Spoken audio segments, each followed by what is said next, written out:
আসসালামু আলাইকুম। আশা করছি যে যেখানে আছেন আল্লাহর মতো ভালো আছেন। আমিও ভালো আছি। আসছে কুরবানি ঈদ। আজকে আমি আপনাদেরকে খুব সহজে আচারি গরুর মাংস রান্না করে দেখাবো। রান্নাটা ভালো লাগলে অবশ্যই চ্যানেলটা সাবস্ক্রাইব করবেন আর ফেসবুক থেকে দেখলে পেজটি ফলো করে রাখবেন।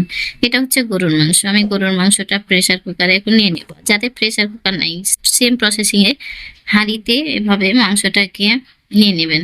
দিয়ে দিলাম একটা টমেটো কিউব করে কেটে। একটা রসুন থেকে কয়েকটা ফল দিলাম। দিলাম পেঁয়াজ কুচি হাফ কাপ,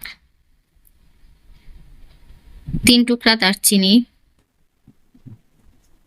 একটা কালো এলাচ, কয়েকটা লবঙ্গ আর গোলমরিচ, 3টা সাদা এলাচ।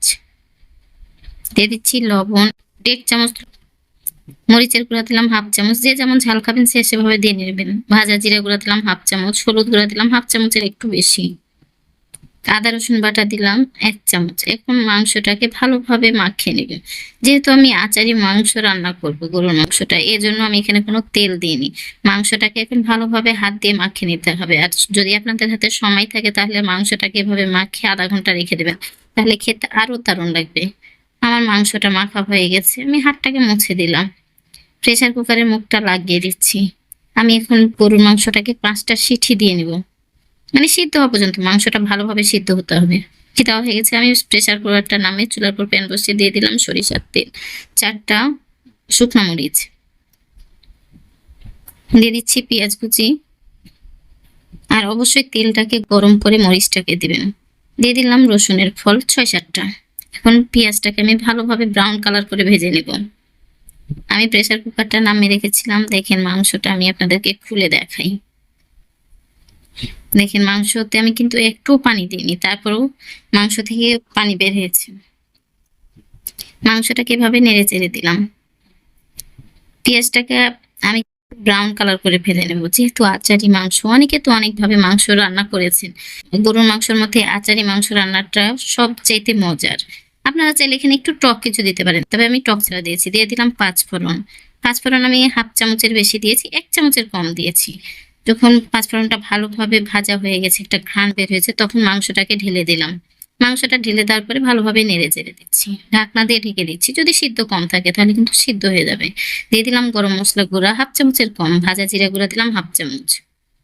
মশলা দেওয়ার পরে আবারও ভালোভাবে নেড়ে চেড়ে দিচ্ছি। আর অবশ্যই এখানে একটু চিনি দিবেন, তাহলে খেতে আরো দারুণ লাগবে। দিয়ে দিলাম চিনি আমি 1 চামচের একটু কম। চিনি দেওয়ার পরে আবারও মাংসটাকে ভালোভাবে নেড়ে চেড়ে দিলাম। আমরা তো অনেকে অনেকভাবে মাংস রান্না করে খেয়েছি, একবার এই আচারি মাংসটা রান্না করে খাবেন, আশা করছি ভালো লাগবে। ঢাকনা দিয়ে ঢেকে দিলাম। আবারও ঢাকনাটা উঠিয়ে নেড়ে চেড়ে দিচ্ছি। আর এই আচারি মাংসটা সাদা ভাত, পোলাও, রুটি, পরোটা সব সাথেই খেতে ভালো লাগে। যে একবার খেয়েছে এই মাংসটা সে বারবার খেতে চাইবে। আশা করছি এই মাংস রান্নাটা ভালো লেগেছে। ভালো লাগলে অবশ্যই লাইক দিবেন, লাইক দিতে ভুলবেন না। যারা চ্যানেলটা সাবস্ক্রাইব করেছেন তাদেরকে তো অসংখ্য ধন্যবাদ। যারা চ্যানেলটা সাবস্ক্রাইব করেনি প্লিজ চ্যানেলটা সাবস্ক্রাইব করেন। আপনাদের একটা সাবস্ক্রাইব আমার জন্য অনেক মূল্যবান। আর অবশ্যই কমেন্ট করে জানাবেন গরুর মাংস রান্নাটা কেমন হয়েছে। আচারি গরুর মাংসটা লাল লাল করে ভেজে নিলাম। আর এরকম আচারি গরুর মাংসের মধ্যে কোনো ঝোল বা গ্রেভি থাকবে না, একেবারে ভাজা ভাজা করে রান্না করতে হবে। আচারি গরুর মাংস রান্নাটা কেমন হয়েছে অবশ্যই কমেন্ট করে জানাবে। একটা সার্ভিং প্লেটে উঠে নিচ্ছি, এটা হচ্ছে ফাইনাল লুক। আর বন্ধুদের সাথে বেশি বেশি করে শেয়ার করবেন। আল্লাহ হাফেজ।